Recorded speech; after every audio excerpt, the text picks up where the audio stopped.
跟我这样过，感冒一直来，日子不好过。哇，照你这么说，如果初一十五感冒就来报道，一年感冒个18次，啊，超痛苦哎！你看上班也没精神，对不对？回到家也没体力啊，回家需要体力，对，而且小孩子也可能被传染，对不对？哦，那糟糕了。好了，所以呢，你确定在感冒的症状当中，你确认你是感冒吗？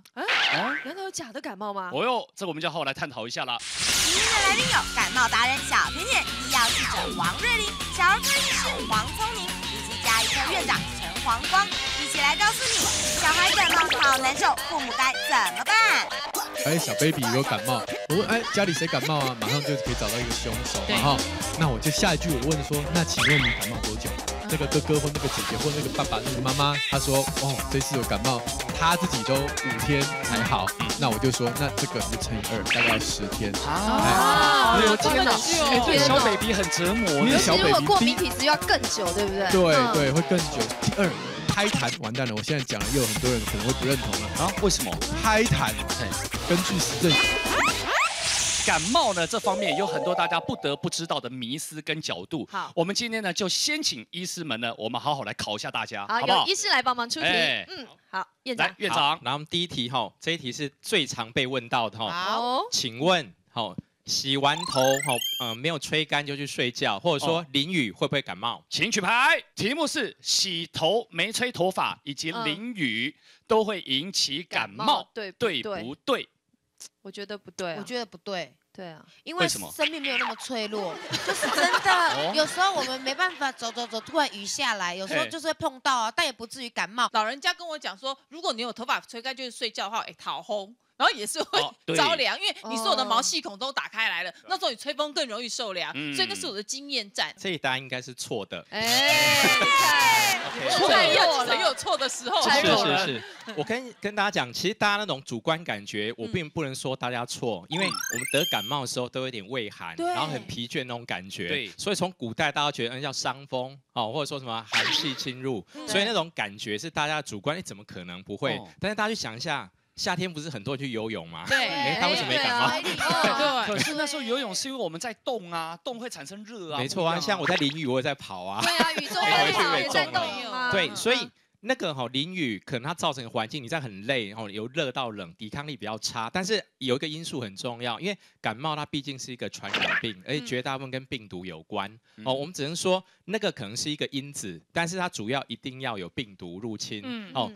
像我们常常在家里，小朋友发烧，小朋友发烧了，我们第一句话问什么？因为小朋友才3个月大，他不可能到处乱跑，一定问家里有没有人感冒。很快，爸爸感冒了，阿嬷感冒了，所以怎么样？一定要有传染源。病毒感染它需要一段潜伏期，你才会发病。常常我们刚刚说淋雨啊，或者是没吹头发，隔天然后感冒，我们就归咎在这个淋雨或归咎在这个吹头发。对，你不觉得潜伏期太短了吗？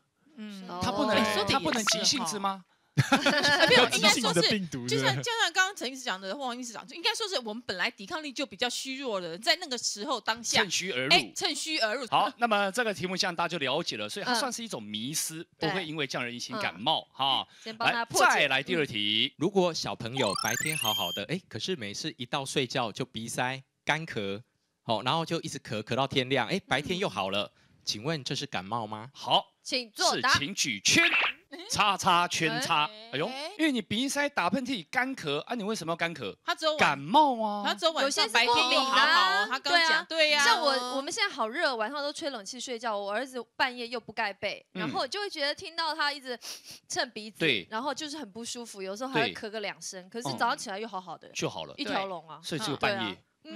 所以我觉得那应该是过敏吧。对，而且像文华讲，晚上我开冷气，如果说没有旁边放一杯水，我就开始干咳。对，然后隔天早上又好啦。哎呦，对，我怎么觉得我好像被你们说服了？你可以改答案。我想转过来。对啊，院长，他们说的是对的吗？他们是正确的。有可能是过敏。所以呢，这个它是一个过敏的现象。如果说是真正的感冒，不会只有半夜这样，是不是？对。感冒当然初期这些症状都有，但是感冒会发现的因为它感冒它一个自然的病程，例如3天啊或到10天都有可能，它是24小时症状都有。对，那过敏很奇特，因为它跟那个什么尘螨有关，有时候你接触到枕头，吸到尘螨。第2个我讲过，我在换衣服。温度有改变，所以这种小朋友常在半夜就干咳啊，早上也打个喷嚏，到学校又好好的，一回家一躺到床上，又开始了，周而复始。那我们最常发生什么？本来真的有感冒可是后来呢，他的干咳一直都不会好，然后爸妈就紧张，怎么感冒看2个月看不好，常常都是什么过敏，甚至有小朋友你把他抓来听，这什么气喘，对，所以很多干咳小朋友事实上。不只有一般过敏性鼻炎，或者说什么气管过敏，他甚至那种小支气管都过敏，所以他事实上常常已经气喘了。对，不过院长，因为你说会分什么形物啦，那种听声是你们专业的，是我们父母不会的话，我们可能都是有一个症状来分辨，就是说他的鼻涕到底什么颜色。是的，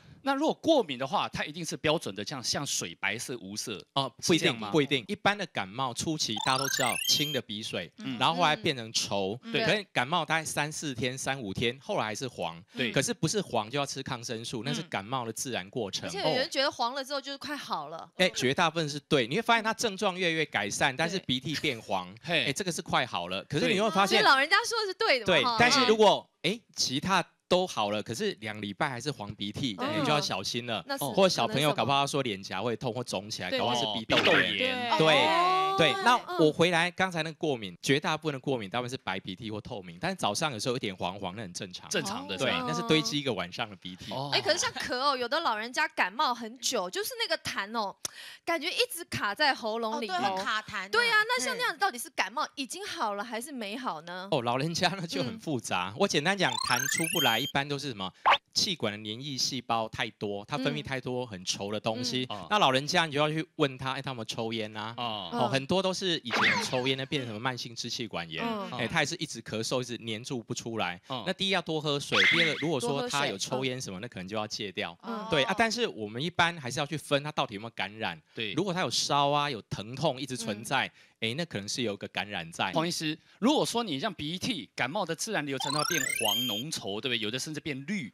那个同时，你喉咙的痰是不是也一样会变这种颜色？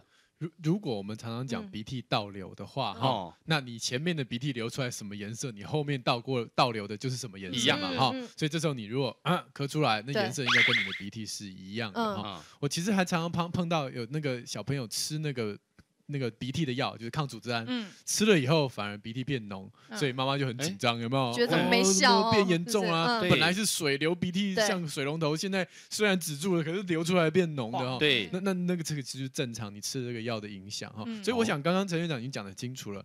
过敏也会黄鼻涕，感冒也会黄鼻涕，各式各样的感染都有可能会黄鼻涕，所以他如果要用抗生素，我们现在大部分都想到抗生素这件事情，就要小心了。如果你今天有黄鼻涕，除非你有发烧加上黄鼻涕超过3天，或者是你没有发烧黄鼻涕超过2个礼拜，这时候你才有用抗生素的可能。其他再等等。刚刚我们讲那个，比如说咳出来或怎么样，那个如果一定的年纪，但没问题。小 baby 我们都要帮他拍呀或怎么样的话，那个出不来，有时候拍也拍不出来，怎么办？对，其实小 baby 的这个痰我们要有一点耐心。我常常在门诊跟病人，像刚刚陈院长讲的，小 baby 如果感冒，我问家里谁感冒啊，马上就可以找到一个凶手嘛那我就下一句我问说，那请问你感冒多久？那个哥哥或那个姐姐或那个爸爸那个妈妈，他说这次有感冒。他自己都5天才好，那我就说，那这个你就乘以2，大概要10天。天哪！对小 baby 很折磨，因为小 baby 如果过敏体质要更久，对不对？对，会更久。所以这个小 baby 我们先讲说，他本身气管就很细了所以你想想看我们气管如果这么的粗，我们大人有点痰，积个这个1轮、2轮、3轮之后，我们再把它咳出来就好了，对不对？可是小 baby 的气管这么细，同样的痰一进去它就堵住了，所以这个时候他的咳嗽时间它都会比人家久，而且他的症状可能就会比那个传染给他那个大人还要严重。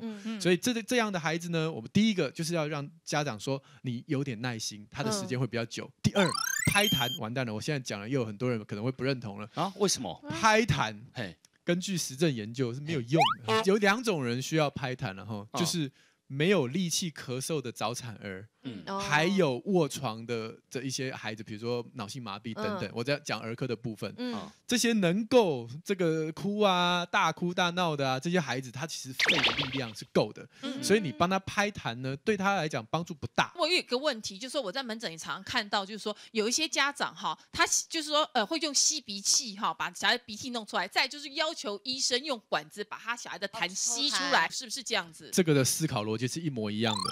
我常常在门诊，如果看到一个小孩从进门就开始大哭，抱着他妈妈不放，不肯给我看病，我就问第一句说是不是去抽过痰？大部分答案都是。真的会有。对，他只要去抽过一次，他只要看到白袍他就逃。所以这个逻辑是一样的。抽鼻涕，我们大人如果去抽过，痛苦一下，然后抽干净之后，觉得还蛮舒服的，对不对？对，那是我们的感觉，我们是大人。对小孩来讲，他那个舒服感没有办法抵消他那个恐惧。他每一次被抽痰，他那个恐惧、那个害怕，他哭天抢地，其实对他的心灵发展是很不好的。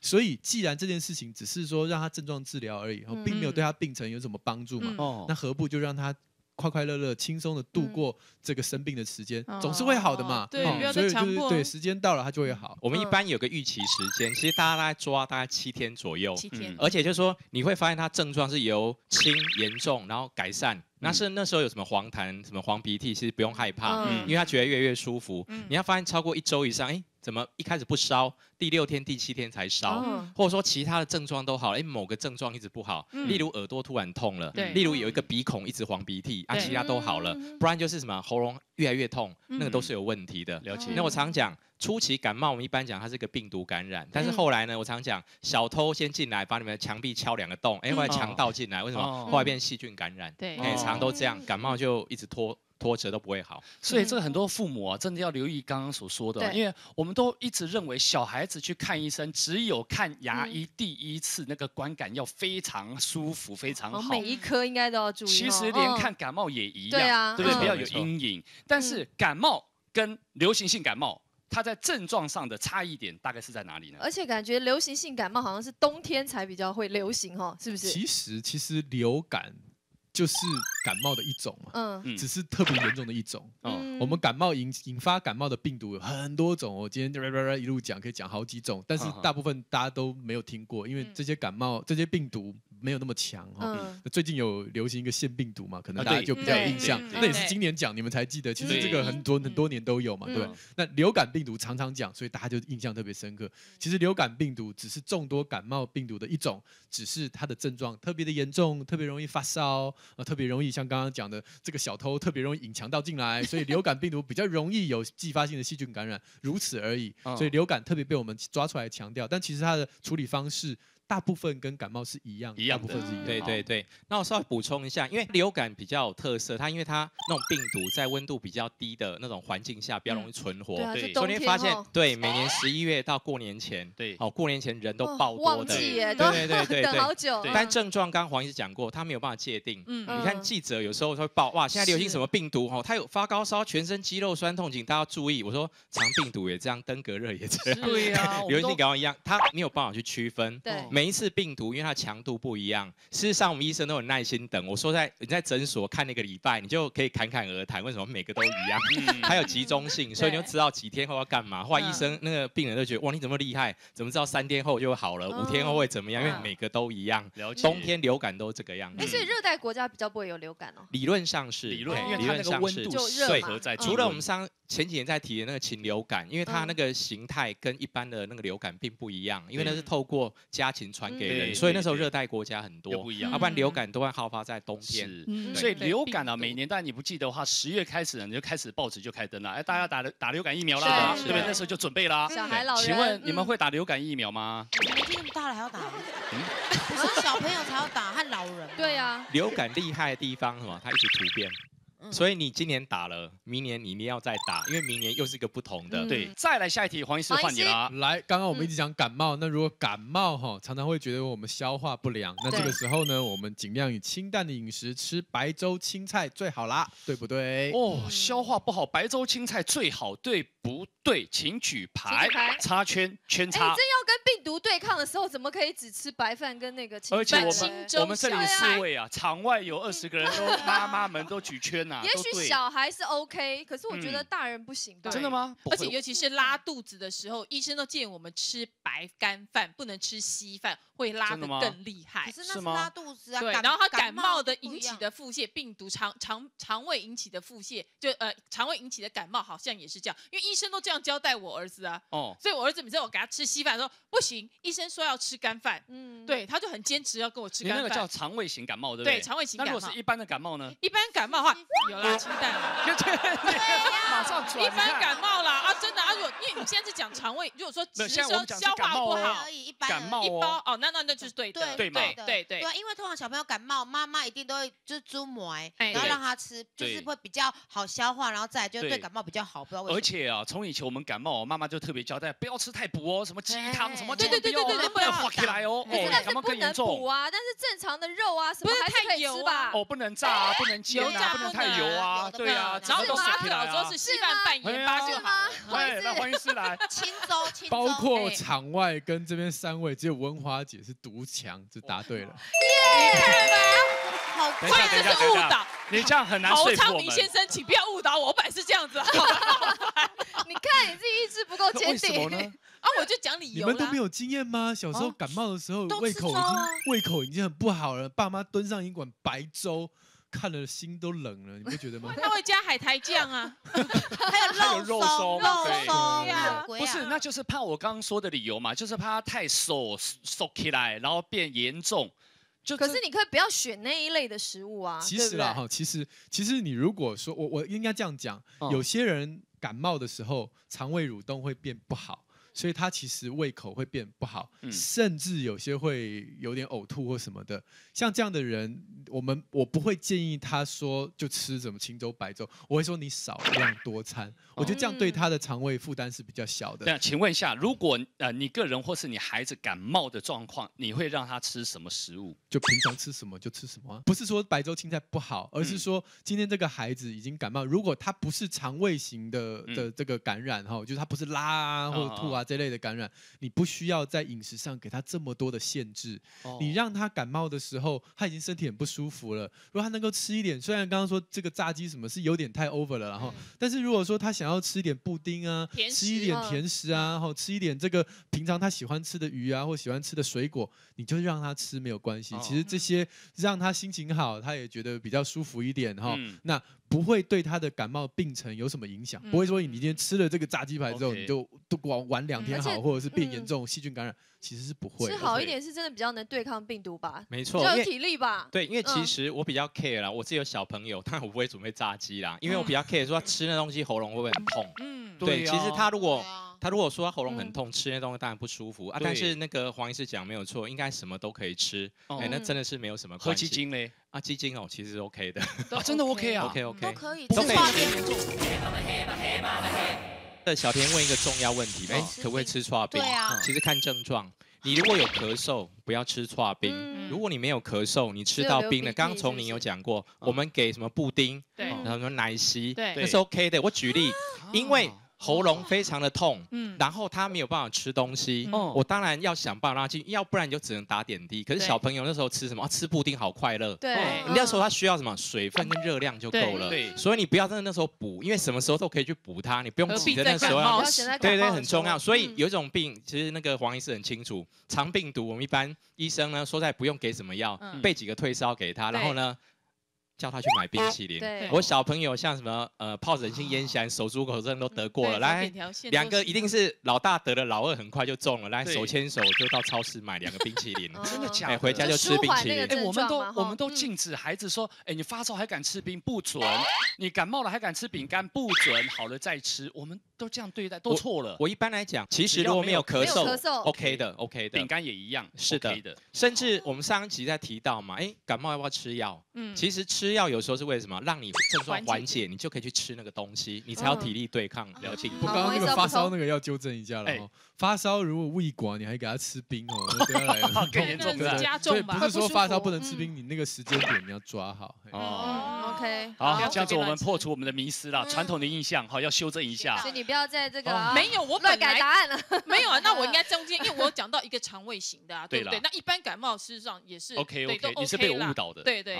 来，黄医师，下一题。来，一有感冒症状呢，我只要泡个热水澡。我就好啦。你说的感冒症是刚开始，对不对？对，刚开始泡热水澡马上就好了，请举牌，插圈，全插。来，那小田，因为泡热水澡就会把汗逼出来，然后很多那个老一代的人就说，真的老人家都这样说，感冒哈，你得去泡几个烧水，把刮逼出来，或者是盖棉被盖得很热，对，汗出来就好了。对，因为感冒是风寒嘛，对，我们把寒逼出来之后就 OK 了 ，OK 的。哎，可是我们想法不一样，不像文华跟我想法不一样，就是说那个时候你如果泡热水的时候，毛细孔全部张开来，然后你不小心呢，又没有把它自己包好，在温暖的地方，你又受寒了，那我跟你讲，感冒会加重。我想法是这样子，反而会更不舒服，对，更不舒服，对。所以我是答错的，就是尽量不要万一，对，不要泡，也不要泡热水。如果说那时候他正在就是已经有点也不舒服了，头痛了，你家泡热澡哥直接又晕在里面，怎么办呢？怎么救他呢？对啊，对不对？所以我觉得。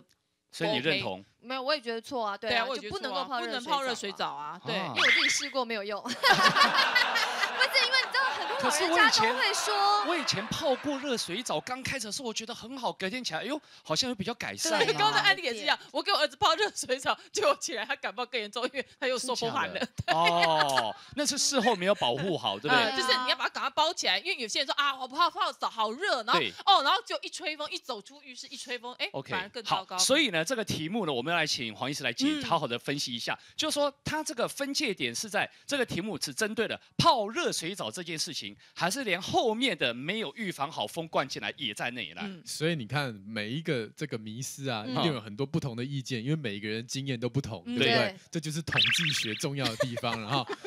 专家的言论或者是朋友的建议呢，基本上都是有盲点的。他只要自己觉得有效，他就告诉你有效；他自己没效，就告诉你没效。那我们从刚刚我们了解感冒的这个病因之后，我们就知道一个病毒进来。不管这个病毒是什么，它每一种病毒都有自己的时间。比如说像刚刚这个院长讲鼻病毒，那个很弱，进来1天2天就好了。冠状病毒就进来，搞不好早上有症状，下午就好了但是你来一个什么腺病毒啊，那个流感病毒，可能就没那么快了，有的时候要拖到3天5天，甚至1个礼拜。所以其实呢，那些自我的感觉呢，其实常常是取决于你得什么病毒。泡一个热水澡就好了，哇，真有效。那是因为你得的那个病毒就很烂，很弱。对，我泡一个哇，结果更严重。那本来就会变严重，因为那个病毒很强所以跟有没有泡热水无关，一点关系都没有。对，再来我们要讨论第二个，就是说到底对你这个舒不舒服有没有帮助，对不对？我们自己个人都有自己的，大人都有自己的感觉，所以我们自己舒不舒服最重要。所以我们自己知道，比如说我已经在胃刮了，我泡个温水澡，好舒服，对不对？很舒服。那如果说我已经这个在烧很高冒汗，我进去很难过，头好痛好胀啊所以这个你知道，问题是小孩他不会表达，所以这个时候你很难知道说他现在是在很冷的时候还是很热的时候，所以基本上呢，最安全的方法就是温水。你不要太热，不要太冷，然后那你给他一个温水擦的。很多小 baby 他或者是小孩，他如果发烧的时候，你给他一点温水擦澡，温水的泡澡，泡一下，不要泡太久，让他有一点这样舒缓的作用。OK， 这个对小孩子是舒服的，太热太冷都不好。黄医师，你刚刚的这个解读的角度是说，我们去泡了有流汗，我自己舒服，就是主观的感觉而已。对，所以他对于我们真的有感冒，会稍微的改善症状。那个是没有关联的，没有关联的，没有关联。可是如果像那个瑞麟刚刚讲，如果就是你泡起来又没有好好的给它保温的话，的确是会变比较严重，是不是？事实上，你体温已经很高了，你再加一个高温，事实上它热，它没有办法散掉。事实上有时候是更不好，脱水会更厉害。可是我们都在逼汗呐，没有错，因为逼汗，我举例，我们都要。很多人都吃过退烧药，退烧药吃了汗也会出来，对，那只是一个反应效果。那真的，刚刚那个黄医师讲没错，我们一般那种感觉，那个都是凭经验，每一次的病毒都不太一样。但是我不建议去泡更热的那个热水澡，因为效果实际上不好。一般还是主张用温水。再来，黄医师，请出下一题。请问，素颜水可以消除喉咙痛的细菌，并减缓疼痛，对不对？请举牌。这个还有什么争议？哎呦，一定对的。王瑞麟小姐，你居然忤逆了我们上一代交代我们的事情。对啊，因为我最近这位同学才刚上过课没多久，所以说教授有指出，好像不太能。如果印象没错的话，否则我要重修了。哦，那我想你大概要重修了。因为我觉得好舒服啊，对不对？而且那就是自我感觉的问题咯。没有，而且你知道，通常以前我们喙齿疼，不知道有没有喙齿疼，然后老人都会说，对，抹盐或叫人用盐水漱口就好一点的。对，嘴破嘛吸。对，盐本来就是可以杀菌。对对，真的。那你在伤口上撒盐痛不痛？就是痛完之后就好了，但就是杀菌啊。对啊，应该会更痛吧？但是你漱口，你没有要吞下去啊。对啊，可是到那一刹就伤口吧？哎，没关系，我们现在医生来帮我们解答。黄医师应该是半对半错了。漱盐水可消除喉咙痛的细菌，错。但是可以减缓疼痛，也许对，也许啊，也许。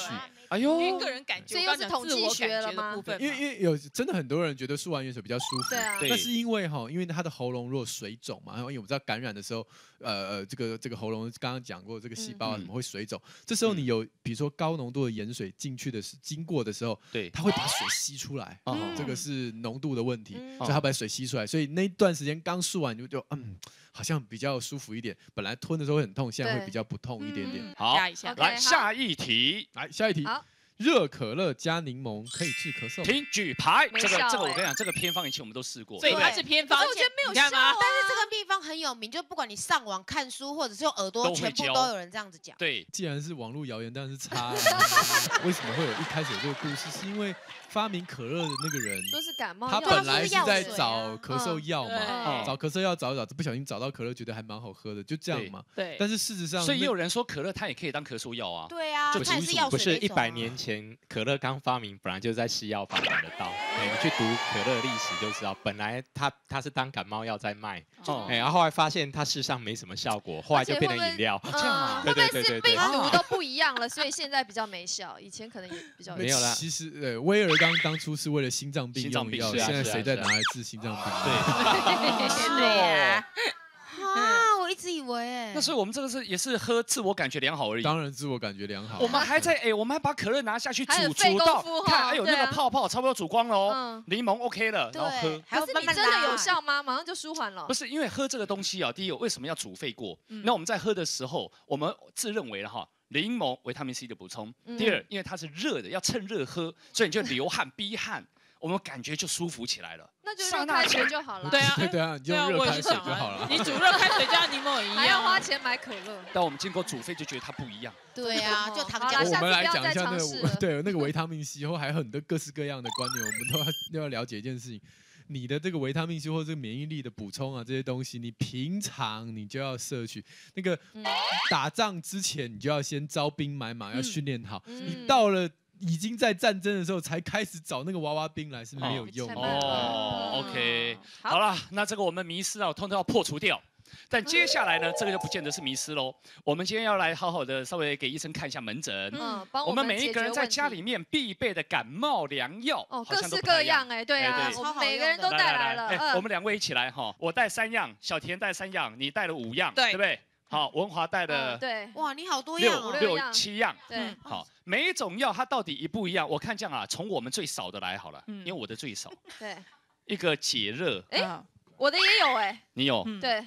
止咳、消炎，对不对？这种药都是小儿科拿的，是不是？对，是吗？最安全啊。可是它不是会过期吗？不是必备，有用吗？对啊，这个当然是，如果发烧的时候是 OK 的，可以的嘛。所以我准备的是 OK 的。对，可是真的，你如果大人要喝很多，那我们感冒最主要有一个最不舒服的嘛，痛，还有烧，对，还有发炎，所以那种消肿止痛药一定要有。这个我跟你讲，这超强的，而且它是特强，然后在香港买的，因为我每个你还冲到香港买？对，因为我固定的时间都要去香港买药。因为我觉得它很有用，然后它就是专门可以解热，然后减轻各种头痛啊、这个台湾没卖吗？没有，我这是日本的，我也是每次去日本一定都要买。我觉得这个好有效。哇，你们相信一下台湾好不好？因为我发现到我刚从香港回来哦，香港的那个药柜一柜的药都没有适合我们用的。因为什么？他比如说告诉我减缓过敏嘛，我吃完10颗之后，我过敏还依旧在。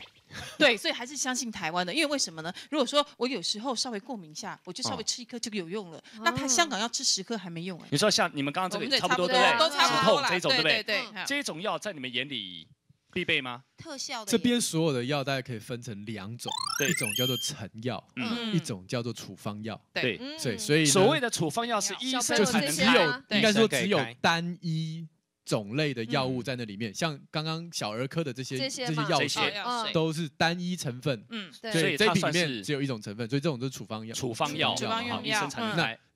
除此之外，像这些大人说的，还有这个日本写日文的这些东西，都是成药，就是药局就可以买得到。对，也就是说它里面的成分不止一种。哦，这是为什么你觉得吃这个东西，怎么感冒也会比较舒服，鼻塞也会比较舒服，头痛也会解决？那是因为它里面有好几种药混在里面。OK， 所以如果今天是一个砒霜药，我们医生我们可以就从你的这些处方药里面单一种成分的，我配个2、3种，我就可以配出你们现在买的成药嘛，对不对？因为我知道里面的成分，我调一调进去。所以当然有些人就会觉得说啊，是单一成分啊，都只有治一种疾病啊，像这种就可以治好多种症状，那是因为它本来就是混在里面的嘛。那我想问一下，像这个每次吃我觉得超有效，但是就是吃完之后好想睡觉。对。那这样子会不会不好？就觉得好像药效是不是太重？还是其实因为这个是复方的药，复方的药它其实乱枪打鸟，就是假设感冒一定会发烧、喉咙痛、流鼻水、咳嗽，所以它所有成分都要加进去。那为什么会想睡觉？因为里面它有抗组织胺。对，像刚才瑞玲那个鼻炎的，那就是抗组织胺。它有分第1代跟第2代，但是第1代对流鼻水特别有效，但吃了会昏昏欲睡，所以它会放那个成分在。那并不是说它特别有效没效，它为了你吃感冒，因为有的人感冒不会流鼻水，有的会。那但是他为了让你买了吃就一定有效，他一定会放，你就没有选择性就对。另外一个重点就是说，我们一般单方的药它里面剂量比较高，像镇痛解就举例，例如某个牌子的，它1颗可能就500毫克，可是当它做成了复方感冒定，你会发现，也有那个成分，可是剩200毫克，剩150毫克，就让你吃了有效啊，但是也不会完全好，只是让你挡一下而已。感觉一下，因为你想想看嘛，500毫克这样1颗才是我要的剂量啊，可是奇怪，中了感冒还是那么大颗啊，它事实上塞不进那么多成分，所以什么都有，什么都只有一点点。包括了小甜这种的什么日夜分开的吗？现在有一种就是白天跟晚上分开的。来，我们就来考考看。现在呢，我们刚刚这个院长讲了，我们抗组织胺鼻子这个有第1代跟第2代，哈，他们优点是第1代对于各式各样的鼻子症状都比较有效，但是他会很想睡觉。第2代呢，虽然效果没有第1代好，但是它的优点是比较不会想睡觉。如果你是卖药的生意的人，你现在想有什么方法可以让它的2个优点都达到？就想要睡觉放到晚上，其他放到3餐。答对了，你好厉害哦！你好适合做生意哦。要不要当医药记者？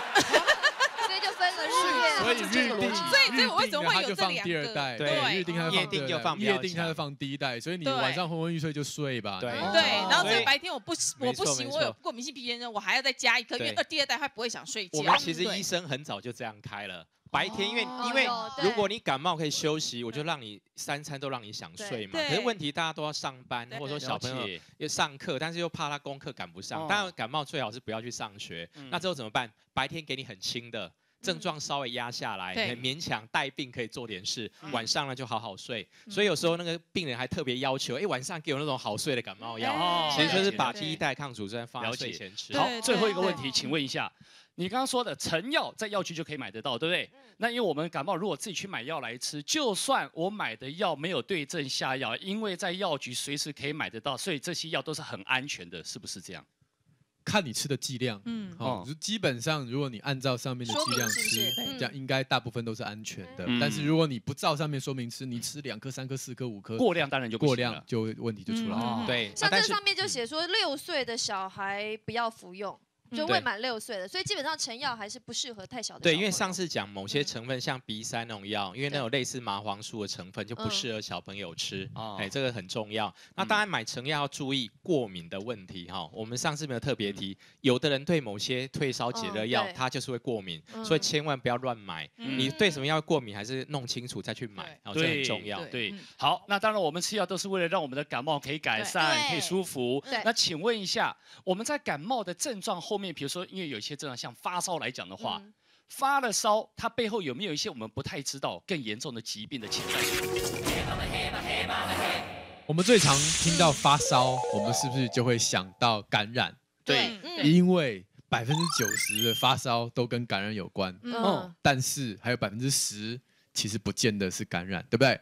所以我们现在要想的说，如果发烧你找不到感染的原因，这时候有可能你是别的病，这叫躲在发烧后面的疾病。对，比如说有这个癌症脑膜炎就是癌症，或者是有这个自体免疫的病，像红斑性狼疮。对，当然还有一些感染是很严重的，像我们这边讲的脑膜炎，这就很严重的感染，这不是一般我们普通感冒这样的感染哈。哇，黄医师，这个其实你这边列出来的这个其实很多都是严重的，脑膜炎严重，它有可能会生命，会，对不对？对，白血病它是血癌，是不是？对不对？癌症嘛，也会死掉。甲状腺机能亢进，这还好，这还好。OK， 红斑性狼疮。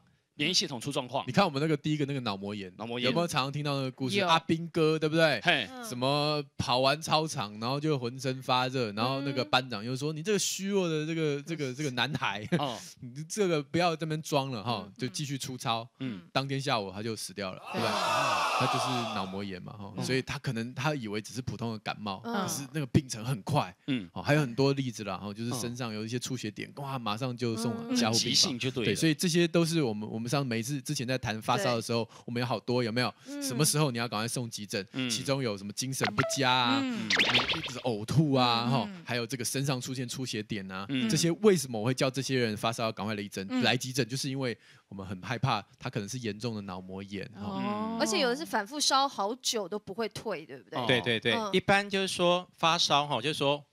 举例，感冒一般都一开始就会烧，如果发现说为什么在后半期才烧，它往往转成细菌感染，这是要注意。第二种就是说，我们常会跟家属讲说，你不要一进来讲我发烧、肌肉酸痛，然后胃寒，我说你讲到这边还是只讲一个症状，我要知道你有没有流鼻水，你有没有咳嗽，还是肚子痛，还是哪边关节发炎，你记得要把这症状描述清楚。那当这个发烧时间在拖长，你就知道有问题，要么你得了一个很奇怪的感染，要么就是我们刚刚很 care 的癌症，这我们都遇过，像什么淋巴癌，甚至也遇过有肝癌，他就是给你烧2个月，你什么都找不到，烧2个月一直烧，找不出原因。那它是很高吗？没有，它就是慢慢的烧，当然也有很奇怪，可以高烧都有。不是这种烧慢性，像我们讲这严重疾病的发烧，我们就算喝了退烧药都没有用，它压不下去。没错，因为它的疾病没被解决，我们压得下去什么？因为它是一个病毒感，有一定的病程，过几天就好。可这种疾病它不会好，像什么红斑性狼疮，常发生在国中、高中女生，考个期末考以后，全发高烧，然后全身肌肉关节很疼痛，脸上出现一些什么红斑，结果发现是自体免疫疾病，这个都我们是会忽略掉，不能当感冒来处理。所以当你发烧到一个不对劲的时候，到医院。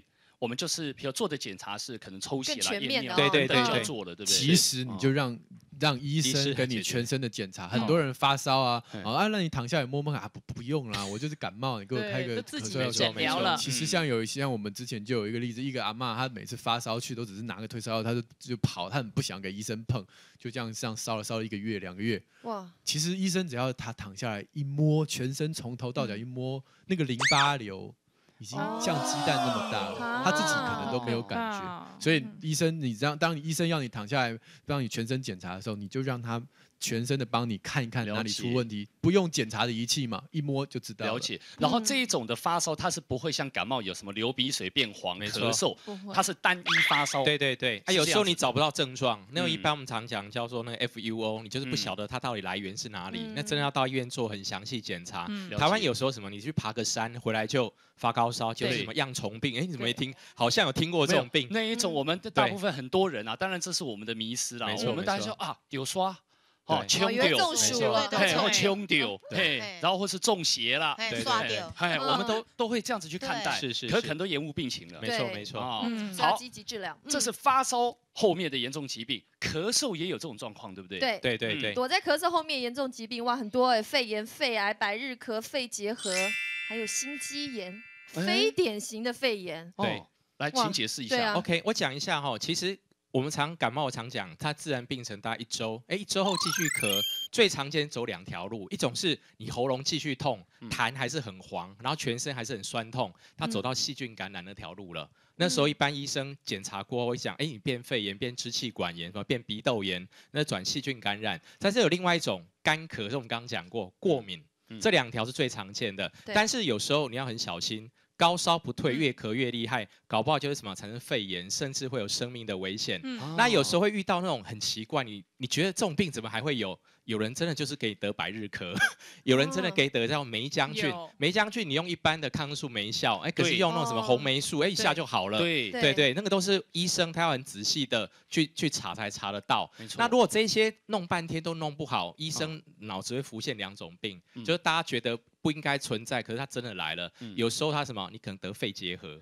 我就有过，对，因为我整整的咳了3个月之后，然后我发现到说，原来传染源是我爸爸。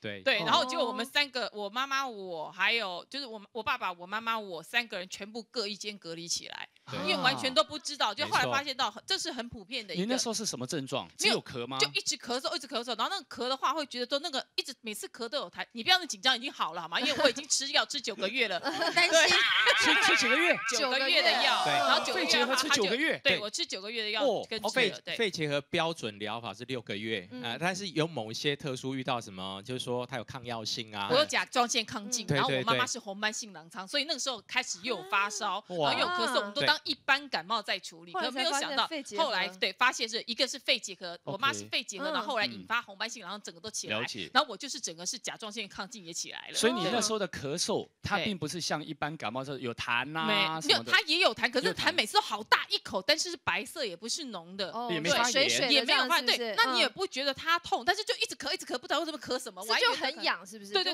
就一直很痒，然后躺下来就一直会痛吗？喉咙不太会痛，不会。对，然后我一直以为只是单纯的感冒，或单纯只是喉咙不舒服而已，可是没有想到一查出来，还去抽热膜的那个水，有没有？长针下去从你背上去抽，才发现到你是肺结核。他要这样子检查，这个都太久了哈。我们现在都那个像我记得疾病管制局好像在宣导，就是咳3周快厌痰，那个已经咳了，我们都咳了，因为我们都不知道，因为说爸爸也在咳，妈妈也在咳啊，是不是大家都因为病毒感染在传染了？就咳到后来是爸爸检查出来肺结核有 TB， 然后全部人都要去做 X 光检查，全部人都没有，就我中。哇，厉害！可是肺结核很难认定吗？我爸被误诊过，还真的被隔离起来，然后要求吃药，然后我妈那个时候因为也跟他在医院有接触，就一起被隔离起来。你妈也有咳什么的吗？没有啊，可是就是他一定得要把你隔离嘛。后来发现住了几个礼拜，不好意思，你没有肺结核。那时候应该要给他对，所以我就觉得说以防安全，这是真的啦。如果有的话很麻烦。小孩子也会得到这么严重的病症吗？刚刚讲的这个肺炎啊、百日咳啊、肺结核啊、非典型肺炎，这个在儿科通通都可能发生，都有啊，都会发生哈。但是有一个心肌炎，那是我们小儿科的地雷病哈。怎么说呢？因为连医生都很难第一时间诊断出来哈。很多小孩不是很多，是很少了哈。但是有些小孩，他进到医院，他主诉只是咳嗽，那精神很累。然后就觉得很不舒服啊，口渴啊。那我们看还好啊，什么都还好啊，那就开点药让你回去好了。回去当天晚上就死掉了。这么急性哇！这种医生就是地雷病，你一定会。那为什么会有这个心肌炎嘞？我真一定有医疗纠纷，碰到一定有医疗纠纷，因为他一定觉得说你怎么把我小孩放回来，这么严重的病，但是这个第一时间真的很难判定，所以我们儿科医生也只能说谁碰到谁倒霉。当然心里要有一个，真的都分不出来吗？很难。不是，你看他的症状有什么？就只有咳嗽而已。有的时候连咳嗽都没有，就累的，发烧累的。就这样。那为什么会心肌炎呢？因为心脏是一个很重要的器官嘛，哈。那有一些病毒，比如说我们之前讲肠病毒，有一些之所以会死掉，就是因为肠病毒跑到心脏、心肌，它心脏发炎，然后一整个突然收缩不说就没了，心跳就停了。所以你在那之前，它可能你没有任何的症状，你也不见得会有喉咙痛、咳嗽什么的，你就是只是累的。这会发生在几岁？其实各个大人的心肌炎也会，大人也会比较少见，小孩比较多一点，所以我们说儿科的地雷病哈，其实没有那么恐怖，也没有那么多，但是碰到的时候，哇，真的很难跟这个妈妈很难接受，医生也很难过，因为其实你再回过头来看那个病例，或回想你看那个病人的过程，你真的没有任何的暗示。以什么为标准？赶快送医院找你们检查。像我刚刚讲，精神不好，所以这个很难判定。感冒精神也会不好。对，所以你就要很努力。其实有时候我会跟家属问，我说他精神怎么样？他如果跟我描述说他即使这个刚才烧温度才一点点，37.5、38度，他就很虚弱。我有的时候会很 over 的给他抽血。